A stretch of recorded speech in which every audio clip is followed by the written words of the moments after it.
Speak softly, but carry a big stick, and you will go far. Although this proverb finds its roots in Western Africa, the concept behind it is the basis of all societies. It is so rooted in philosophies of the Western world that it's found its fame when President Theodore Roosevelt repeated it as a justification for his now famous big stick policy. Like many modern democracies, the United States government was based in part off of philosophy, the social contract theory, introduced by John Locke. His theory states that people are endowed with three natural rights: life, liberty, and property. Individuals then organize into a society so that those rights can be protected. Thus, he recognizes the primary function of the government is for protection. It is because society runs off Locke's premise that we must accept these wise words: speak softly, but carry a big stick, for it is only through this daring policy that a government or any organization can fulfill its obligations. Of the many lessons that can be derived from history, this lesson is primary. Countless examples show how nations have suffered from lack of a force or big stick to back up their negotiations. For example, it was a lack of economic might that caused America to suffer during their early years. Unable to convince Britain and France to stop bullying them through economic measures, the United States was forced to resort to war, the War of 1812. In the 20th century, the world might have been spared involvement in one of its most brutal wars, World War II, if it were not for the appeasement policies of Britain and France. Yet, because they refused to utilize a big stick mentality during the Munich conference, Hitler felt comfortable expanding across Europe. But perhaps the best example of the benefits of this policy can be seen in Roosevelt's original big stick policy. By aggressively enforcing the Monroe Doctrine, he was able to secure U.S. trading posts and spheres of influence throughout the world. It was this power, this big stick, that allowed him to negotiate to end the Russo-Japanese War without the use of any force at all. His actions eventually garnished him the Nobel Peace Prize. The lessons of speak softly but carry a big stick carry over from international relations to everyday life. While many students may resent the disciplinary policies of their school or their parents, they all realize that adhering to the rules ensures them a better education and a safer environment. Yet if it were not for the deterrence of detention, expulsion, or grounding, many people would not feel compelled to follow the rules. Thus, it becomes clear that through affirming, the school and the parent is best able to fulfill its role as an educator. These examples leave no doubt that the affirmative allows all societies to function in the way that they are supposed to function. My opponent cannot deny that. Therefore, I urge the judge to vote up affirmative. Speak softly, but carry a big stick.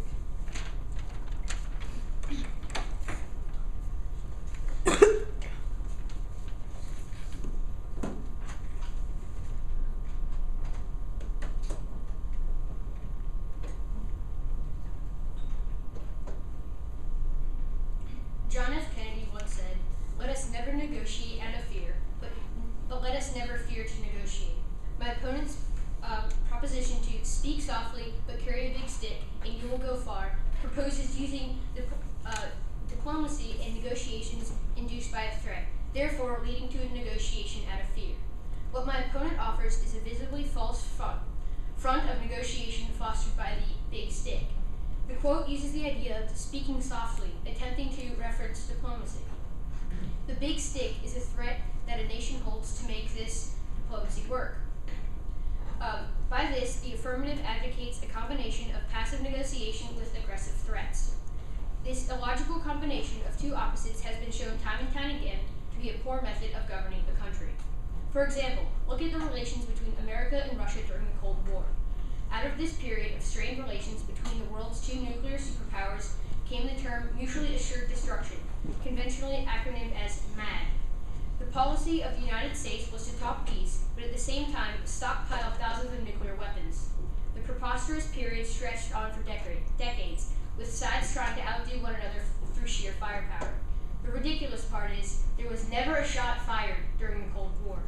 For decades, both sides went on stockpiling weapons because there was tremendous distrust on both sides. It was not hard to see this distrust came from.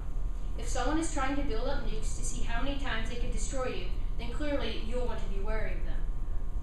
In sum, the only reason for this preposterous period of decades keeping the world on edge was the policy of simultaneously negotiating and stockpiling weapons and speaking softly, but carrying a big stick. This history stands as a clear example that the combination of negotiation with threats is ridiculous and ineffective. Secondly, my opponent is in affirming, assumes that negotiation is not possible without a threat of force. This premise is, however, badly flawed. Martin Luther King provided a wonderful illustration of this. In the 1960s, Martin Luther King spearheaded the American Civil Rights Movement, which successfully achieved equal rights for the Americans of all races. He did this without ever using or threatening with violence. When in the face of police and mob brutality, he and his followers did not fight back. This example, along with that of Mahatma Gandhi and countless others, exposes the fundamental flaws in the affirmative case, and the false premise that a threat of force is necessary for negotiation. Finally, this policy is inherently unfair, as it is based towards the strong and in expense of the weak. Is it really a good negotiation policy to force the weak into submission by sheer might? That goes against the whole premise of negotiation, as this not negotiation of the merit of ideas, but rather on strength of arms. And for this reasons, we encourage the judge to vote negative.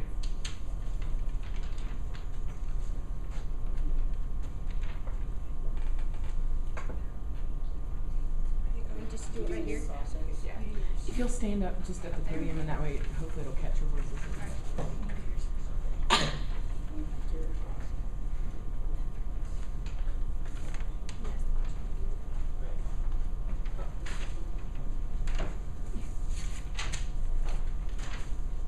Okay. What would you say is the main purpose of the government, or a big purpose of the government? One would be to protect its people and to ensure that the country is in good state. So by default, doesn't that mean that, so if the main purpose is to protect the people, shouldn't they do what's necessary to protect the people? Yes, they should, but they should do it in a way that does not cause fear or threat to people. But that doesn't always work. And isn't it good enough if we're avoiding violence with other countries? Isn't that a good enough step towards? Yes, that is good, but it would be better if you can do it without having to put the people of your country in danger because another country they're living in fear because you have this big stick idea that will help promote other countries to use violence. But isn't that how the whole big stick thing works? Like with your point about the Cold War, while they were afraid of us and we were afraid of them, our people were safe and protected because no shots were ever fired. That is a true statement, but you have to think about it in the fact that if either both of those countries did not have those big sticks or nuclear weapons, then they would have had to use peaceful negotiation, and the people of these countries wouldn't have to be living in fear constantly that they would be blown to pieces by a nuclear weapon from another country. But since if one country has the big stick, doesn't the other country have to, wouldn't the U.S. then have to bring the big stick to the table? Because if the Russians didn't like us, they could just nuke us if we didn't have. But in that situation, we both had those, and if we didn't have those, then there would only be negotiations, peaceful negotiations without the threat of violence. And I have a couple questions for you. So do you think it's good for the people in the country? No, it's not like that. I just cross-examined. That's not crossfire. Yeah, I just. Okay, all right. Well, the time. There are different styles of the debate, and to the 7th grade is a little bit different than what they do in the upper school. So, yeah, you don't get to ask questions yet. Oh, okay. Now he does, because, yeah. Are you done now? Okay. You have 2 minutes Okay. to ask questions. Okay, now you have 2 Okay. minutes to ask questions. So a couple questions for you. Do you think that it is good for the people of a country to be living in fear of being attacked? It's not necessarily good for people to be in fear of being attacked, but if it's necessary in keeping the American people safe, then it's better than going to war. But couldn't we do that without having these big sticks? It has worked, but it also also shows in my example with World War II, they didn't have the big stick. They just decided to try and resolve everything peacefully, and Germany took advantage of it, and World War II happened. Okay. If no countries had these big sticks, then wouldn't there be a world without fear? Wouldn't that be better? Potentially, but not every single country is going to want to listen to that. There's always going to be people out there who want to cause harm, and so if we don't have the big stick, we can't keep them in place. Okay. Aren't there other options to violence displayed by MLK and Mahatma Gandhi? Isn't that a good way to solve things rather than bullying other people into doing what we want? While it is, like I just said, it doesn't always work. If that could always work, then that would be ideal. But as shown by my World War II example, when they tried to use peace, World War II broke out. Okay. And haven't many of the people in the world been evil who have used this big stick in a bad situation, such as Hitler or Mussolini? They had this power and they used it negatively to get what they want instead of peacefully. While they have, there's always going to be people who are out there who are trying to do harm, but that shouldn't be a reason for us to have war in general. Like, if we have the big stick, we can limit other people from using their powers for evil. But wouldn't it be better? In the ideal world, we would not be having these big sticks. We don't live in an ideal world. Give him a minute. Okay,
So, I won this round because my opponent failed to see that the importance of the government's role in protecting its people outweighs this bullying or the threat. Well, not the threat, but just it outweighs the other people's fear. Us having the big stick not only protects us, but it also protects the other people. Because if America goes to war with anyone, basically America will win. But there's still the idea of the big stick stops people from wanting to go to war with us, so it saves our lives and saves other people's lives. And while people may be fearful, it is for the best for everyone. And my opponent's point about the Cold War was false and negated because no shots were ever fired during the Cold War. So this big stick actually did work because Russia was scared to attack us because we would attack them back. And so our weapons kind of were able to stop this war from potentially breaking out. For these reasons, I urge the judge to vote affirmative.